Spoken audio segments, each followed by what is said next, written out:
Reading and writing important for my daughter because if you want to get in this country good job, you have to know how to read and how to write. The school was always asking me to encourage him write more and also try to encourage him read.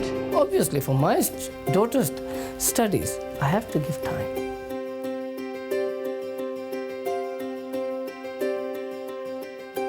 I cannot stress enough the importance of your involvement as parents. The 10% increase in our GCSE results in 2 years, the 10% increase is not just the work of my brilliant staff, it is the work of you. It is the work of you as parents, your support, your guidance and your encouragement, and obviously supporting us in our high expectations of the children.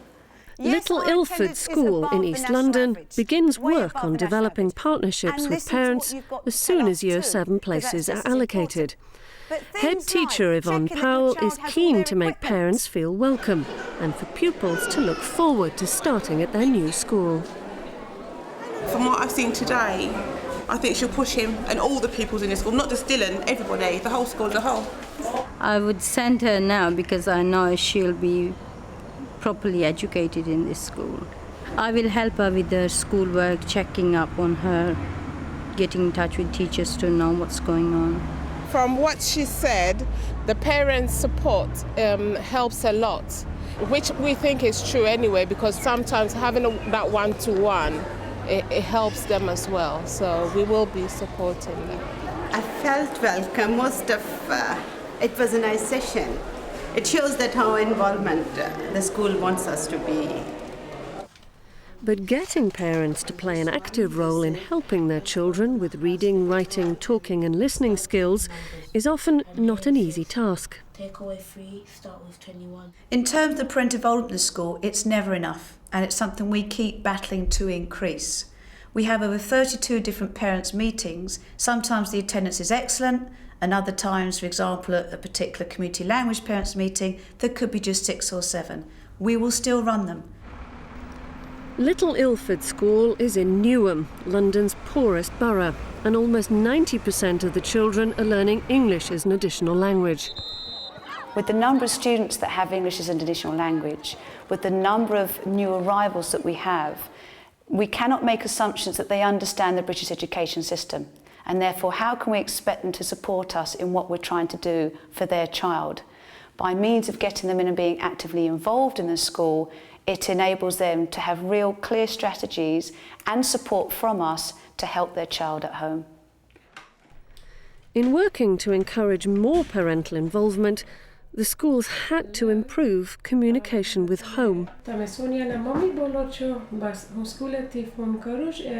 What we've tried to do is we've maximised things like posting letters home that have been translated in the community languages.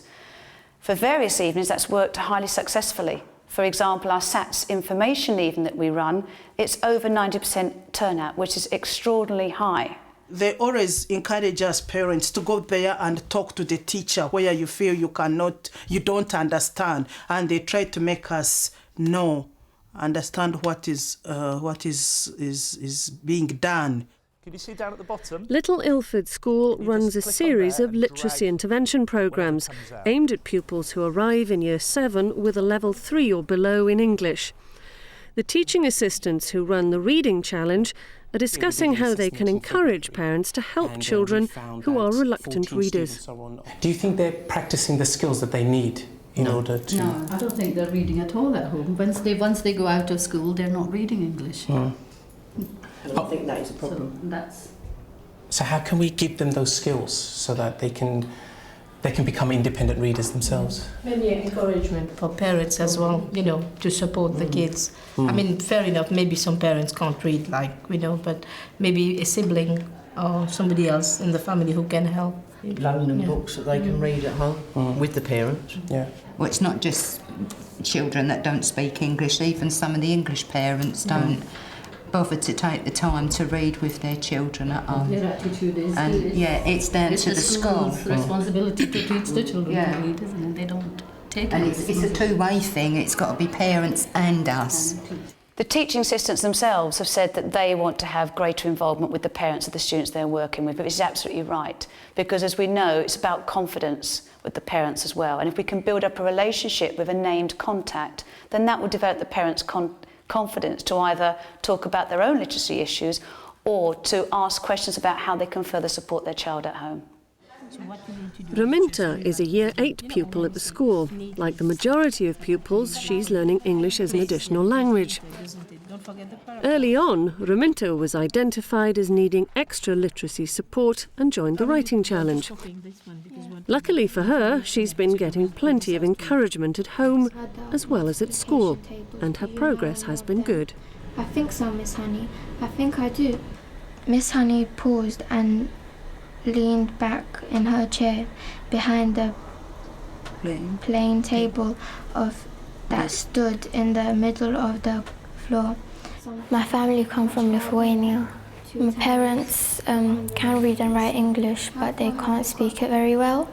My mum thinks education's important for me because she wants me to have good high grades and a good job and everything. When I come back from school, my mum makes me read and write something. After I finish reading the book, she makes me write something about it, what I've learned and what it's about and stuff.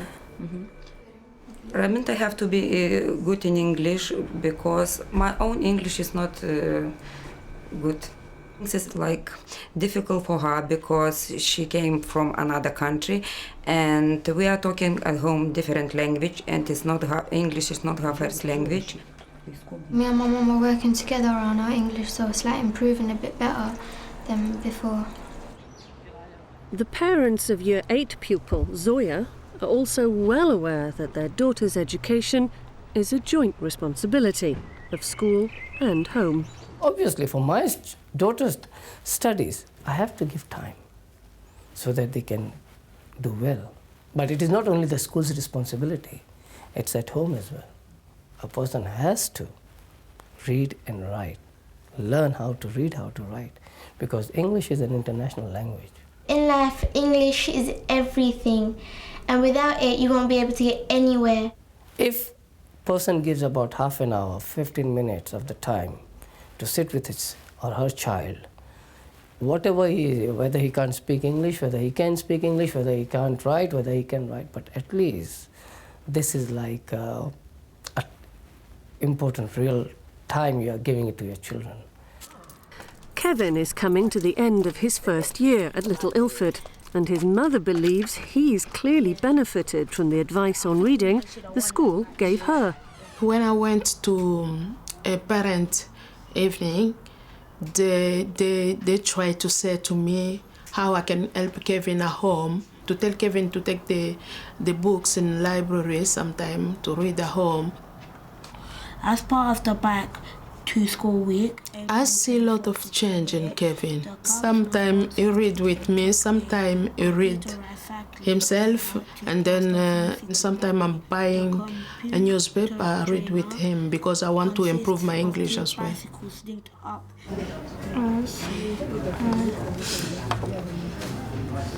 Philip, in Year 8, has been getting help with his written work by doing the writing challenge. Until the school contacted her, Philip's mother didn't know her son wasn't making the progress he could have been.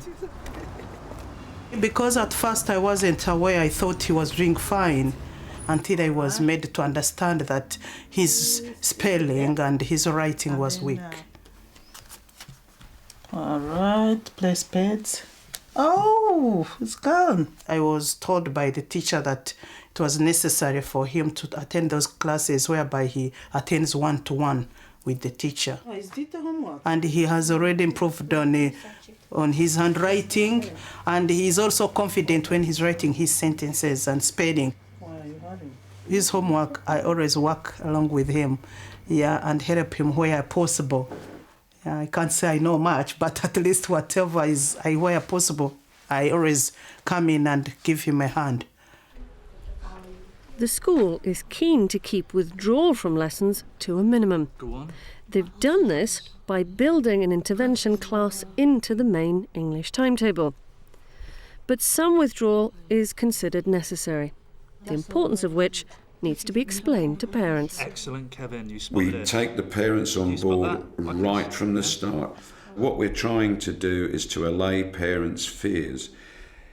Withdrawal is unavoidable because we feel they need more than the 1 hour a week. What we're saying is that by students having 2 hours of intensive literacy support a week, we will get them up to a sufficient level, sufficiently high level, and they will be competent practitioners in years 8, 9, 10 and 11.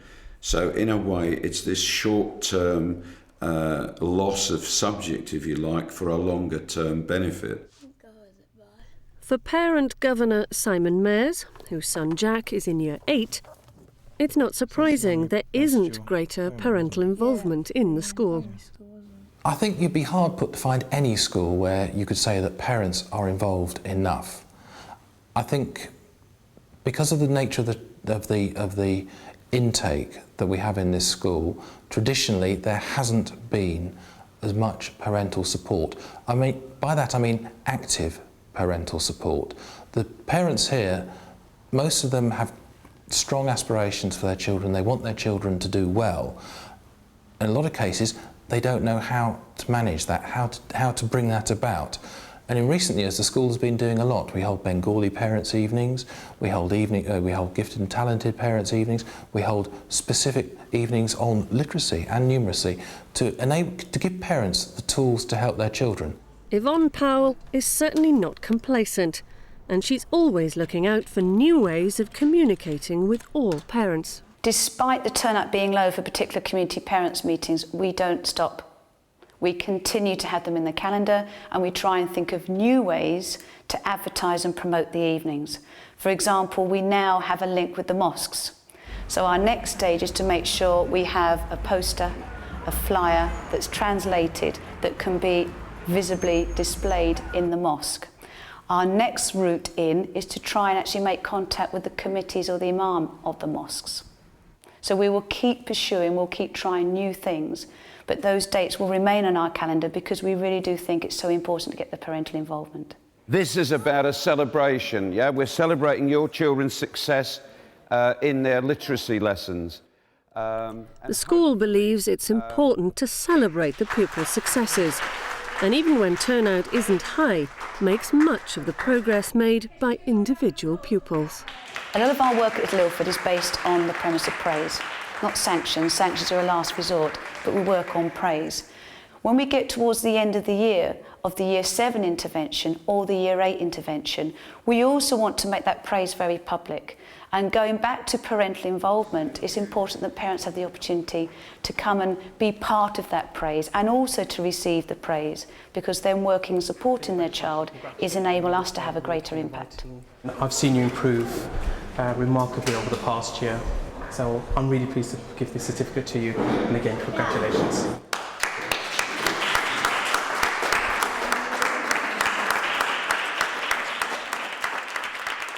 I really wanted to come to see my son's achievement. I felt that his hard work has paid off, and I was proud as a parent to see him achieving well.